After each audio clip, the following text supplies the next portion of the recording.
The basic elements of music, lesson 32, major, minor, and perfect intervals, presented by SARAHTIM Music Publishing, and we do hope you'll check out the website.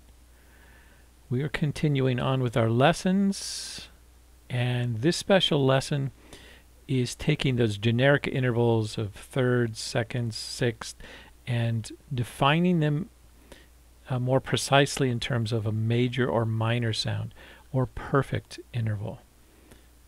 Okay, this is one of the worksheets, and there'll be quite a few worksheets to work through on your intervals.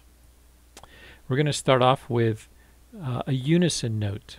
This is the note E. Okay. And there are two notes side by side, so we say they're unison, or you could say first. On a piano, you would only hear the one E, but if you had two actual live musicians playing this E, they would each bring to it their own special uniqueness, their own characteristic sounds that they make, but it would still be a unison E. Next we have the half step, okay, which is a minor second, which sounds like this. Okay. So they're only one key apart on the piano, two adjacent keys, but it's one half step. E to F. Next we have the F sharp added to the E, and this is what we call a major second. So we have E, F, F sharp, G flat. That's three keys, 1, 2, 3. And the distance now is greater. So E to F is smaller than E to F sharp. So the greater distance from the bottom note is what we call the major sound. And this is a major second made up of two half steps or three adjacent keys. And that's the major second sound. Next we have a third. Okay, and we have four adjacent keys, E, F, F sharp, G. And these are three half steps, four actual keys, 1, 2, 3, 4, and this is the sound it makes, and we call this a minor third. Next we have a major third. So we still have the same bottom note E, but now we've added the sharp to G, which puts it a little farther away from the E. So we have E, F, F sharp, G, G sharp.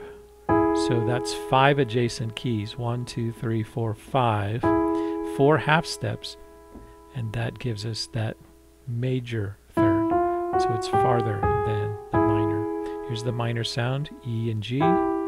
Here's the major sound, E and G sharp. Okay. Next we have what we call a perfect interval, and this is an interval of a fourth, A and E. So we have E and A. And that is made up of five adjacent keys. 1, 2, 3, 4, 5, 6 adjacent keys, five half steps. Perfect fourth. Okay. There are two other intervals that we're not going to cover here, but they are extending the fourth and bringing closer the fifth in sound. So we have an augmented fourth, diminished fifth, but we'll cover that at another point. Okay, now we have a perfect fifth, which is 7 half steps, 8 adjacent keys, 1, 2, 3, 4, 5, 6, 7, 8. So that's E and B. We call that a perfect fifth. Okay, next we have the minor sixth, which is 9 keys, 1, 2, 3, 4, 5, 6, 7, 8, 9. So from E to C, a minor sixth, which is 8 half steps. Next we have the C sharp. So we have E to C sharp, which is a major sixth, 9 half steps, or 10 adjacent keys, 1, 2, 3, 4, 5, 6, 7, 8, 9, 10. So that makes the interval a little larger. Okay. Next we have the seventh from E to D, which is 10 half steps, and this is a minor seventh. 11 keys. 1, 2, 3, 4, 5, 6, 7, 8, 9, 10, 11. Okay. That's the minor seventh. Now we have D sharp. So that's 11 half steps, which gives us a major seventh sound. Okay, 12 notes, 12 keys. 1, 2, 3, 4, 5, 6, 7, 8, 9, 10, 11, 12. That's E to D sharp. Okay.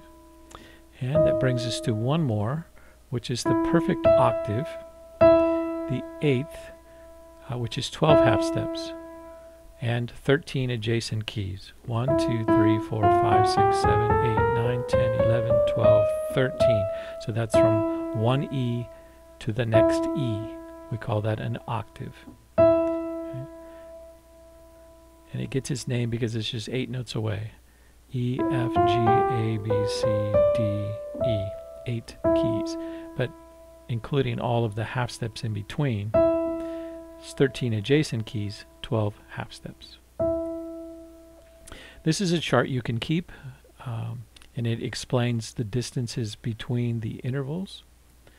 And we have worksheets, so you're going to identify the minor and major seconds or minor major thirds, whatever the worksheet is having you work on. And you'll have it in all the clefs. So that brings us to the end of the major minor intervals. Next we will have our lesson on beginning lesson on scales.